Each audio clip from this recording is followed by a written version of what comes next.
نحمدہ ونصلی ونصلی علی رسولہ الکریم اما بعد فاعوذ باللہ من الشیطان الرجیم بسم اللہ الرحمن الرحیم۔ مشکل تھے راستے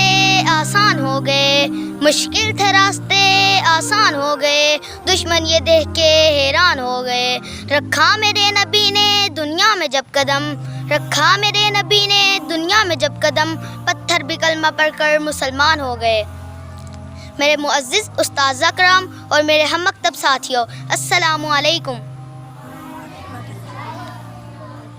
آج مجھے جس موضوع پر لب کشائی کرنے کا موقع ملا ہے اس کا عنوان ہے سیرت النبی حضرت محمد صلی اللہ علیہ وآلہ وسلم۔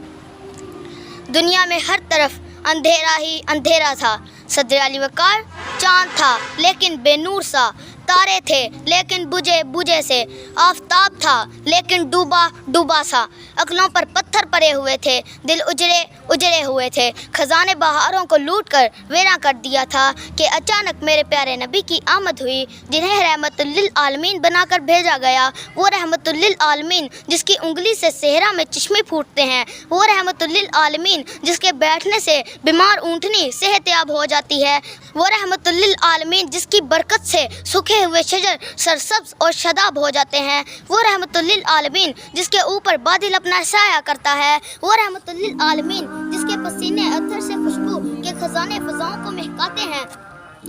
جنات کے قافلے جس کے پیام حق کو سننے دربار عالی شان میں تشریف لاتے ہیں، جس کی قربت ابوبکر کو صدیق، عثمان کو غنی، عمر کو فاروق اور علی کو شیر خدا بنا دیتی ہے، جس کی نسبت فاطمہ کو خاتون جنت، حسین کو سید شہداء کا درجہ عطا کرتی ہے، اور جس کی جرت سعد بن ابی وقاص کو فاتح ایران اور خالد بن ولید کو سیف اللہ کا رتبہ عطا کرتی ہے۔ میں اس رحمت للعالمین کی شان کیا بیان کروں، مقام محمود جس کے انتظار میں ہے، شفاعت کبریٰ جس کے انتظار میں ہے، جنت بن سور کر جس کے انتظار میں ہے، وہ طائف کے میدانوں میں پتھر کھا کر بھی دعا دینے والا، احد کے پہاڑوں پر دندان مبارک شہید کروا کر بھی مسکرانے والا، وہ اپنے چچا کے قاتل امیر حمزہ کو بھی معاف کرنے والا، وہ اتباع بن عبید جیسے منافق کا بھی جنازہ پڑھانے کا ارادہ کرنے والا،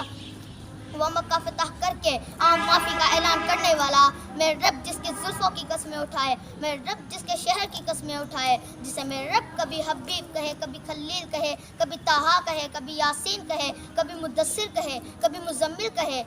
ہاں صدر علی وقار، اسی رحمت للعالمین کو امت کے درد میں سجدوں میں روتا ہوا دیکھتی ہوں، پر افسوس کہ آج اس کی امت تفرقوں میں بٹی پڑی ہے۔ اب اس رحمت للعالمین کی امت کو ایک ہونا ہوگا، جس طرح لب سے لب ملتے ہیں نام محمد کے سبب، کاش ہم سب مل جائیں اس نام محمد کے سبب۔